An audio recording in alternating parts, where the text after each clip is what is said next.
Yeah, yeah. That was the official sound. Good evening, everybody. Dobry večer. Is that right? Yes. Welcome at the International Lindy Hop Championships Europe. It is true. It is happening. Very happy and delighted, and I think all of us to see so many of you here gathering. My name is Sep. I will be your host for tonight and also during this event together with TJ, which is a humble pleasure. Thank you so much for inviting me to facilitate the upcoming conversations. I'm based and born in Belgium, and I'm very happy to see that we have an amazing, beautiful crew of people from all around the world here in Sofia, Bulgaria. We're going to hold these talks, which we're very excited about. It's our way to honor this dance and this African-American art form, and therefore we have organized the space to talk and to invite knowledgeable, wise, and very beautiful people to share. Yes, you can. Yeah, have a look. Their insights, their wisdom, their knowledge. We also going to have a very special guest that normally should hear us. Yes, great. So stay around. Tell your friends who are not here to join in, if still possible. What we're going to do today will be about jazz competition. What does it mean? Why do we do this? Where do you want to go with it? And we're going to have a very simple question to all of you beautiful panel members. What is your pick on competition? Or we're going to have Remy, who did organize and invite all of these beautiful people. So go, Remy. And hello, everybody. Now, I think it's good if I start off because I'm the one responsible for this topic, and I need to be super transparent with you. I think it's beyond jazz competition. It's competition and culture. I think to me, they are related, and at least I grew up with this sense of competition in my life in general, in a healthy way, not in a negative way.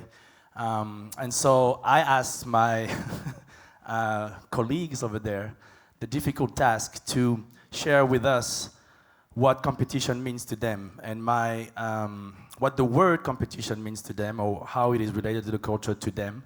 And I gave them the limitation of do that under 3 minutes each. Because at the end, I don't want it to be a lecture, I want it to be a reflection. So you leave that space and you can reflect what does it mean to you.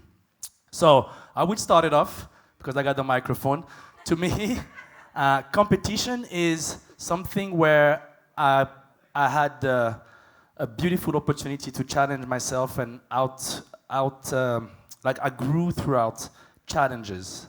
I love challenges in general, and I think I grew up having challenges with friends in sports or in dancing or in DJing or in life in general, how to play off each other. So to me that represents community. The word community is in competition to me, in my take of it, and challenges for growing. So it represents growth to me. And without it, I think I wouldn't have grown that much in life in general. So who want to go next? What? Tena? All right.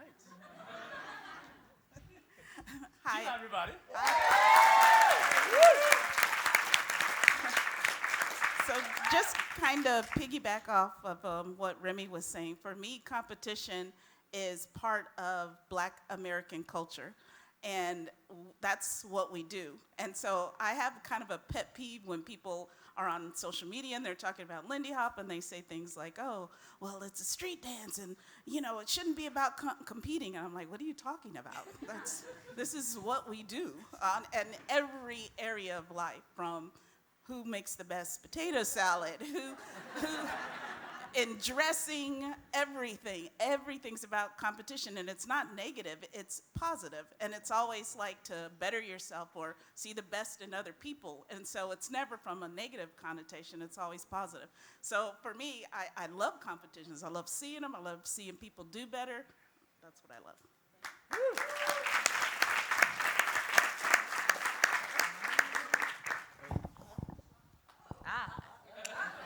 I got my own. You have a timer? 3 minutes? Chapter 1.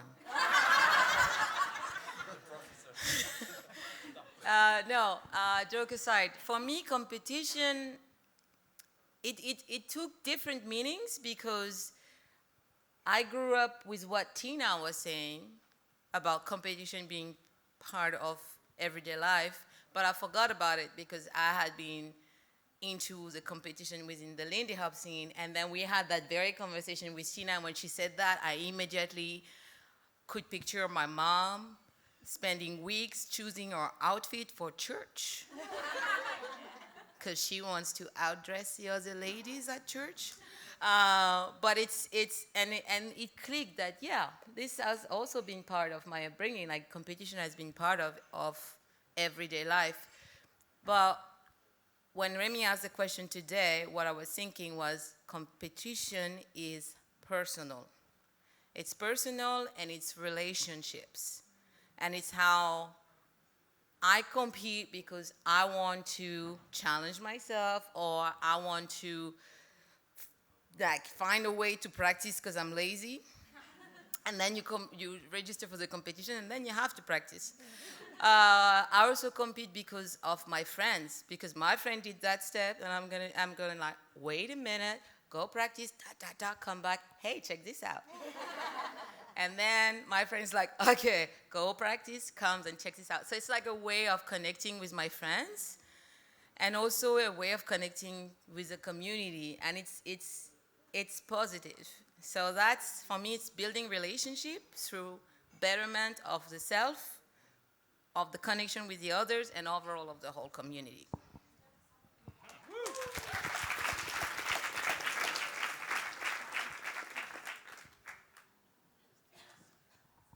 Moncell, you want to go? Yeah, so you want last? All right.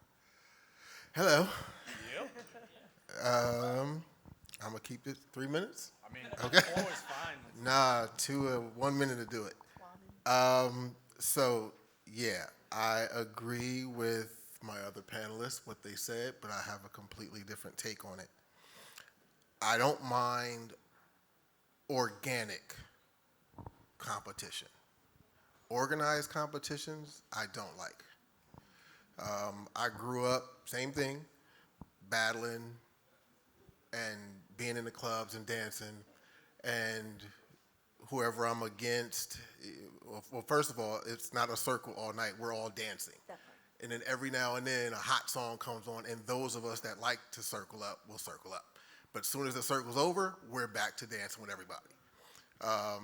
And it was the same thing, like somebody did a move or I did a move, I can't do that next week, they'll laugh at me, I gotta come up with something new, or I saw somebody else do a move, or I gotta flip it, or they, whatever. So there's always that, but it was, again, it's just organic, it happened, nobody's judging it. I might still say I won, and this person might say they won, or the crowd has their opinions on it. And that for me is cool, but when it gets to being organized, I don't like it so much. But that's about it. Maybe I want to take that one. I have to. Because go on then.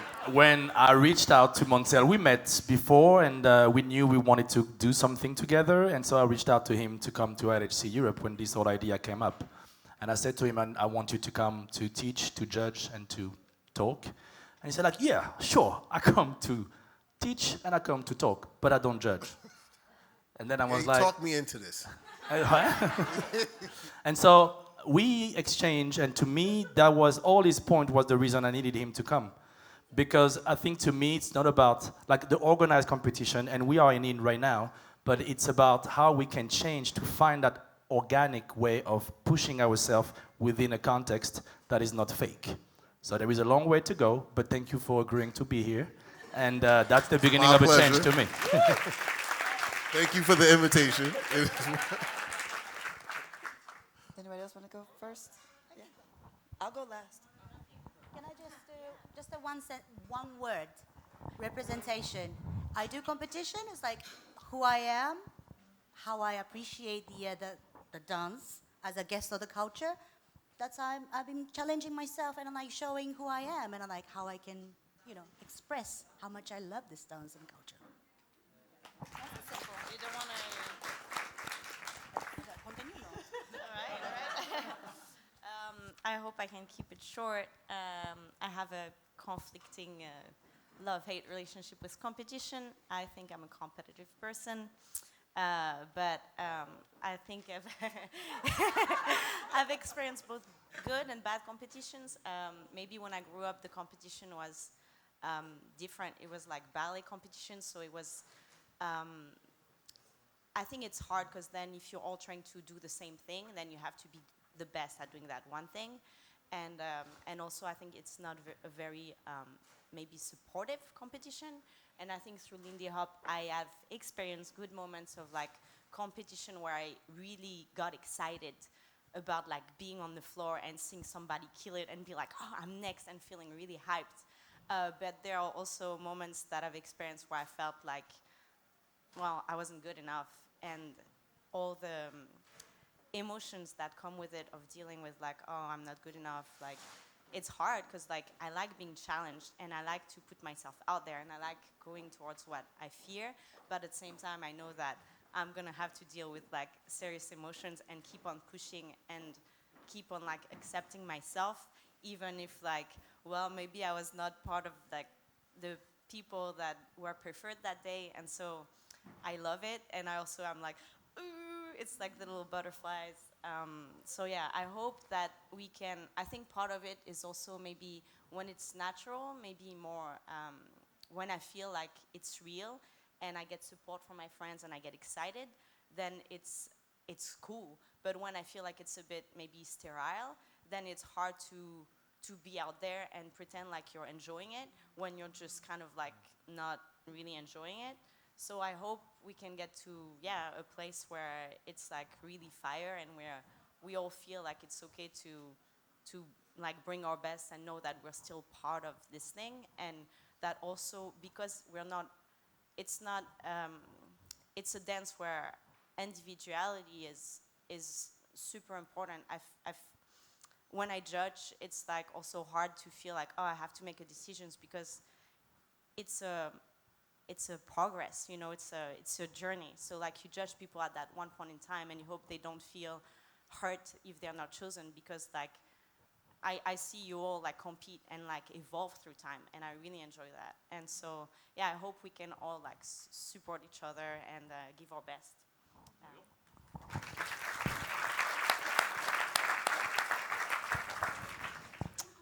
All right.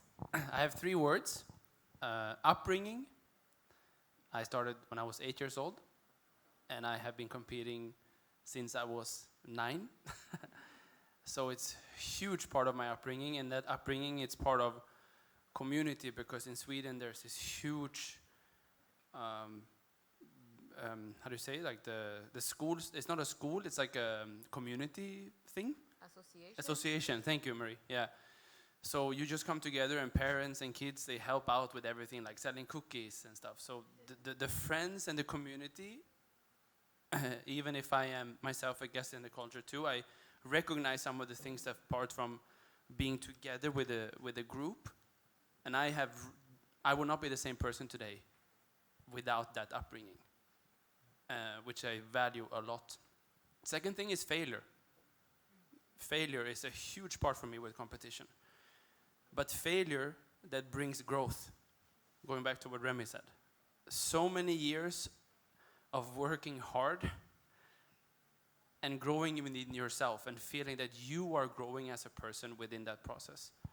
Not necessarily always knowing what the goal might be, and the goal might change as well from when you started to what it is now.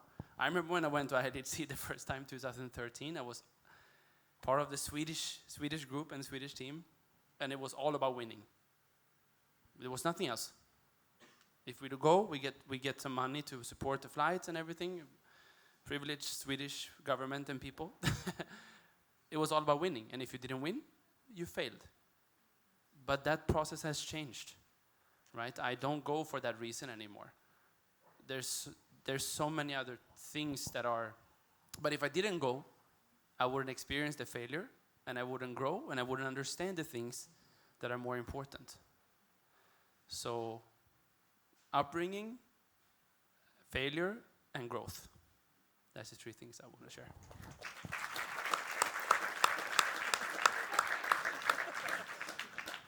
Okay, good evening. It's pretty hard for me to say in these 3 minutes what is competition to me, because as many of these people, and actually as Felix said, it's really part of my entire life. So at the moment I feel like I'm in therapy with a lot of people. So, yes. So, yeah, yeah, exactly. I would ask for a drink, but I said no. Yeah, I've been competing all my life, but I think I changed in the latest years. I think growing and yeah, I think in the past any failure was a disaster for days, a complete disaster. Lately, it's less of a disaster. But still, of course, it really touches me because there is a lot of effort that we all put into the competition to go to the competition itself. But on the way back from the restaurant, on the way here, I thought, going to the therapist, what is competition for me? And I think I realized that, well, not today actually, but I really enjoyed the performance and I really enjoyed the preparation of the performance. And I think for me as a human being, there is nothing that really pleased me the most than seeing people entertained by what I do. And that could be being at the table and throw a fantastic joke. It really makes me happy that everyone is happy. Yes, 100%. Yes. And in the dance is in the dance is the same. I'm happy when I can see, like now I cannot see you. So, but I think you're having a good time. I see some contraction of the muscles here. Now, beside the jokes, I really enjoy the part of practicing, being in the studio. Mo is here. We dance a lot together, and the process is the one that really makes me happy. And then there is the final moment. In Italy, we say the Saturday party in the village, which is the moment where you prepare the Sunday party, and that's what makes us, maybe Italian or maybe only Vincenzo, happy. A talk of me in third person, like I'm not here. Yeah. No, well, I'll try to be serious. Yes, the preparation really make me happy, and then when we go on the dance floor, when I go on the dance floor, I'm really happy to see if what I do entertain people. The judgment that I receive from the judges, as I said, it used to be very important to me. Now it's a little bit less important, but I still take it in a way that I want to see why, not necessarily why, but I want to see what happened in the competition. But I also know that I try to speak the language that I speak in the dance, which when I started, I tried to copy the videos, the old videos, and I tried to be exactly the same. And I think through times, this kind of went away naturally, and I think I found a language with my body of speaking the dance, which is of course different from everyone because we come from different society, extraction, and countries, and all the rest.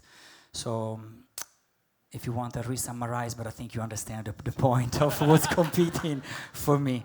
Yeah, and the enjoyable part is something very important. As Ali said, if when we are on the dance floor, the fun doesn't come through, and when I judge, when we judge, it's very clear if it's horrible acting or if it's actually honest and true. I think it comes across. So yeah. Okay, this was it.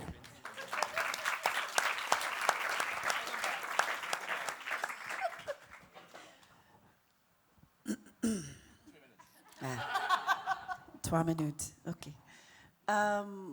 So for me, a lot of the perspectives that I hold have been shared.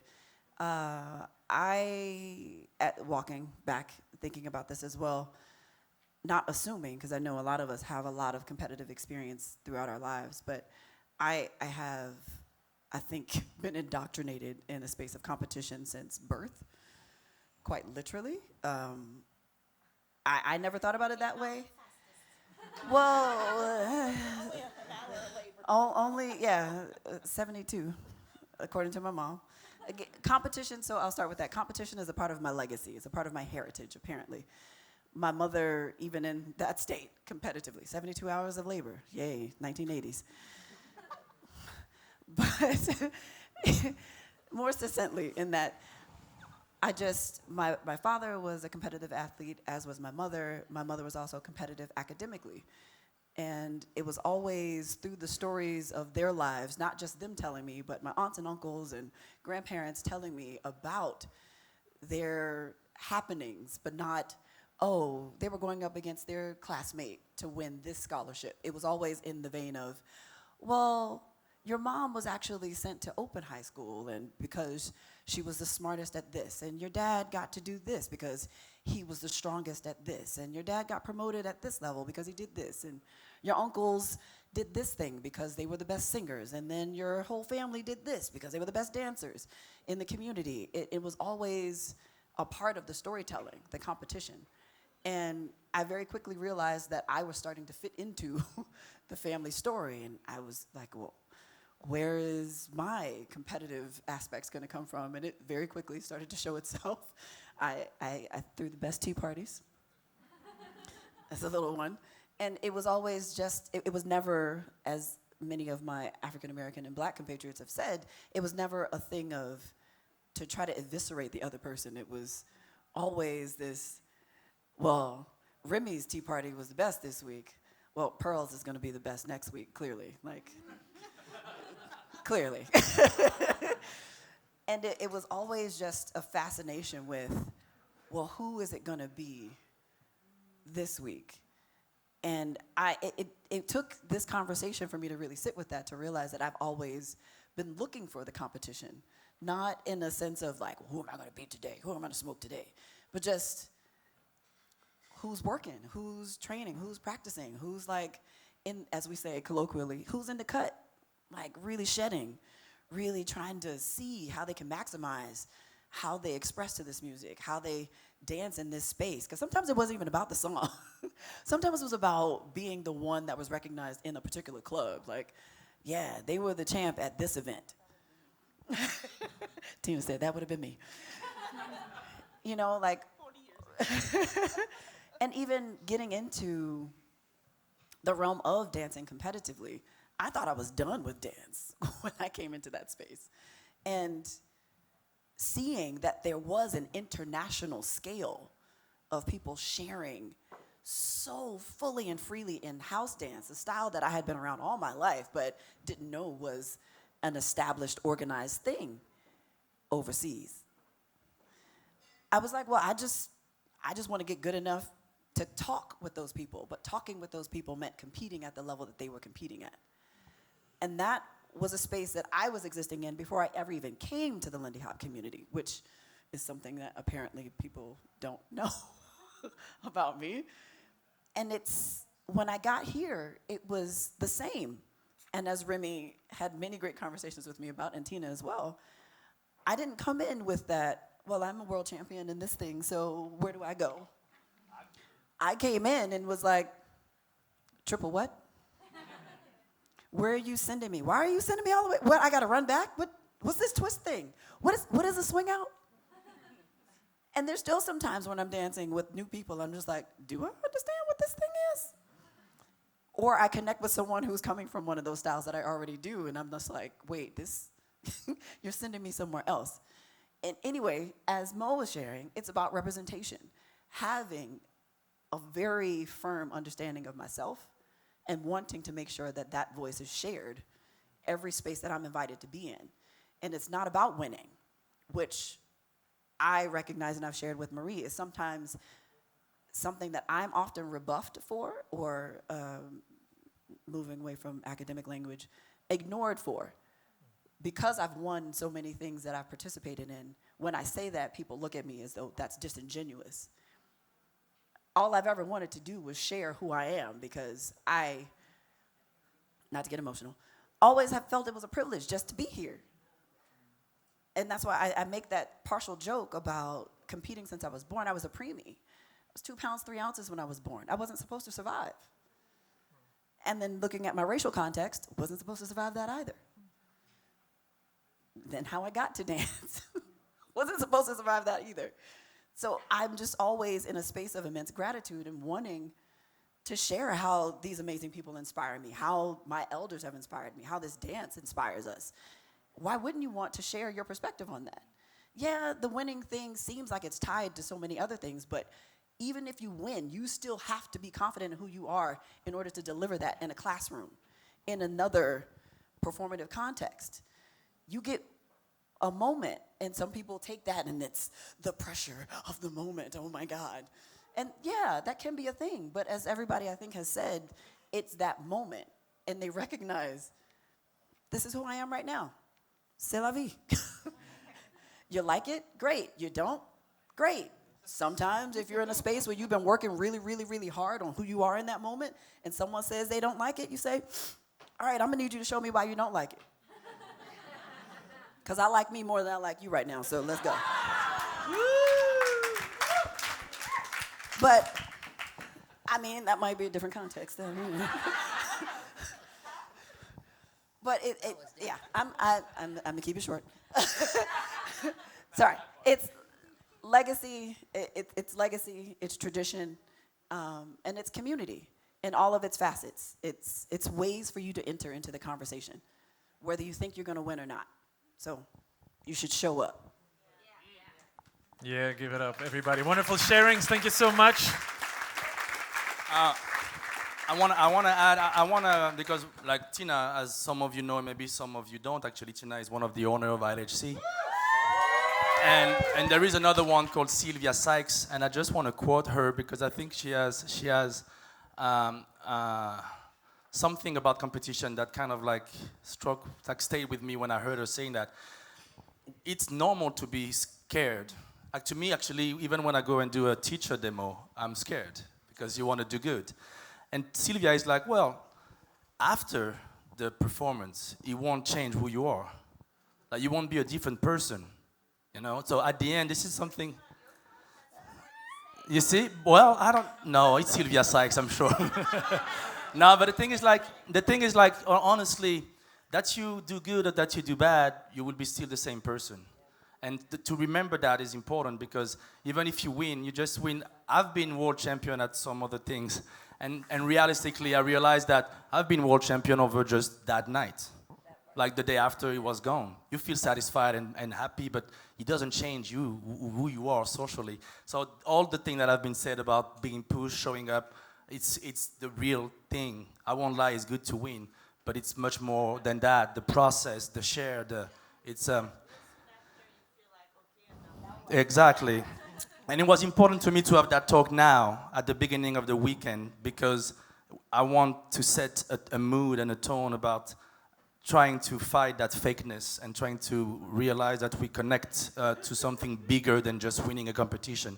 And to be honest, on the organizer, maybe I'm talking too much now, but on the organizer side, we're already thinking about how we can make the vibe warmer at the Top Los Centrales room. So there is much more, like again, realness and groove, and so I wanted everybody to reflect on that. So you said that when you win something, you're still the same person. I think you should still be the same person. And sometimes people aren't the same person, and those are the kind of people I don't want to be around. All right. Beautiful. The intention was to set the tone. That's done. Awesome. We have really good news because we have a screen over here on your left side where we're going to invite a guest, I think straight from New York. I'm not super sure. From New York. Yes. Yeah, she's in New York. She's a wonderful person, a dancer, a choreographer, a community builder. She's been working with artists like Cecil, a mentor, and much tradition barrier. You can bring her. Yeah. Everybody. Please welcome. Yep. Wait, go for it. Yay! Miss Mikey Davidson, everybody. Miss Mickey Davidson. Greetings. It's been fascinating hearing people's talks and their opinions because that's the beauty about jazz. there's so many different ingredients and how you put them together, and it all comes out to expression and creativity. Personally, I did not and have never gone into per se dance competition, because dance has been my way and my vehicle of making a living. But in listening to people, and one of the reasons why I see competition, inspiration, and motivation as different things. And there is, when you compete, there's a winner. There's a winner. How you judge and what the criteria for that winning is different. Culturally, in a long time ago, the community chose who the winner was. When Tena and some of the other people talk about how that competition within your neighborhood, and even when we used to do those early morning things with Frankie, he'd be on the side just watching to see what we doing, to see how he might be doing it a little bit different. I take that all the way back to the plantation with things like the cakewalk and the competition in order to please the master, in order to get that extra bag of flour or that extra ham.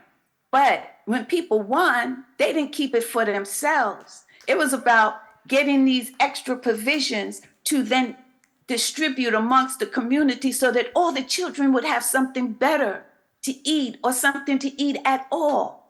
And then it just grew, because in the TOBA circuit, you competed, you were inspired, you were motivated. Because for me, people who are in competition, that's a profession unto itself. As some of the people talked about, there's a standard you got to raise to. There's criteria.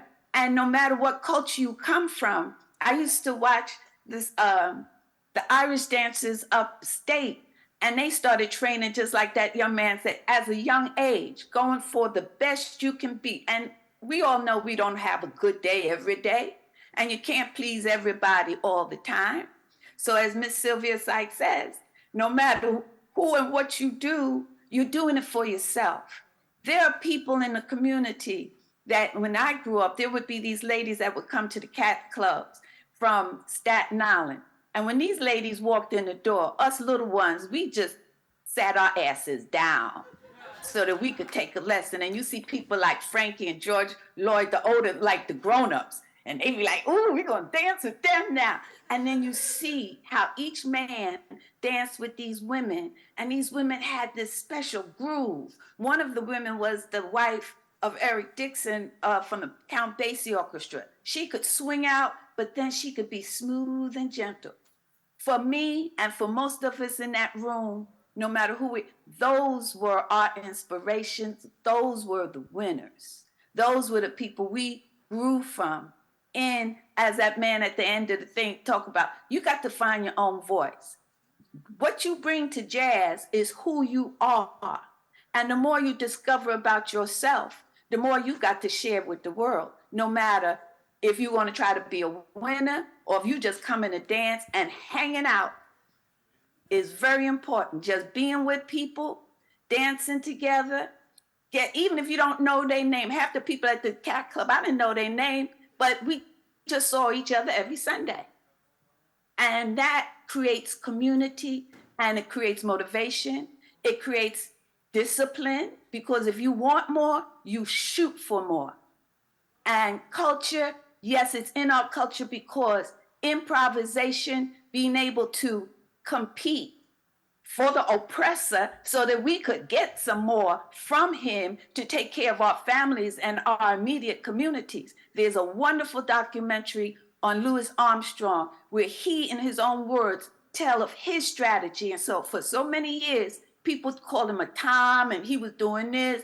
And he said, I might not have been on the lines marching, but he made that money so he could put money in the till to help communities. And the community of Queens, every school that has his name had a literacy program to make sure every child knew how to read.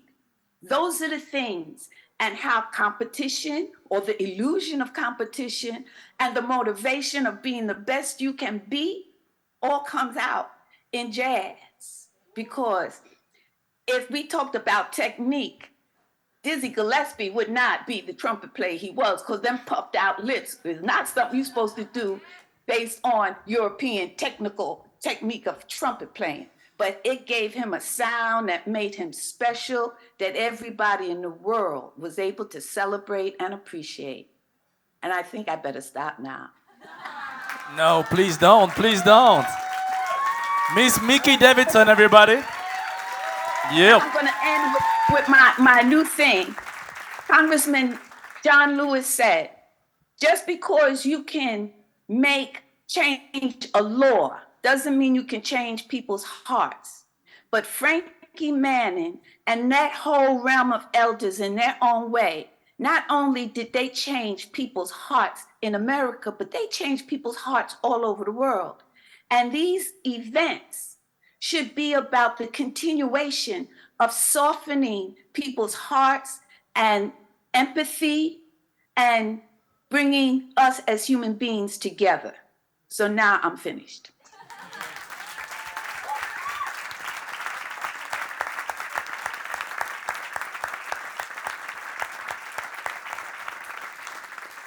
Thank you very much. Thank you very much, Miss Mickey. I don't know what to say after that. Again, I need to share the back story of it. When we had this idea of ILHC Europe, and I had a lot of conversation with my fellow colleagues over here, like I think we talked a lot with LaTasha, with Tena, with a little bit of everybody about what to bring and how to complete the vision. And Miss Mickey, because of other interaction that we have, I asked her to be with us, and she couldn't be with us. And I didn't know in which way, but it was important for me to have a presence with us and to bless us with her wisdom. And it was important for me to have her, to have you at the beginning of the weekend, even though I knew that the theme wasn't connected to, like directly connected. She told me I'm not connected with the competition scene. But we talked yesterday a lot. I came back home and we talked for almost an hour.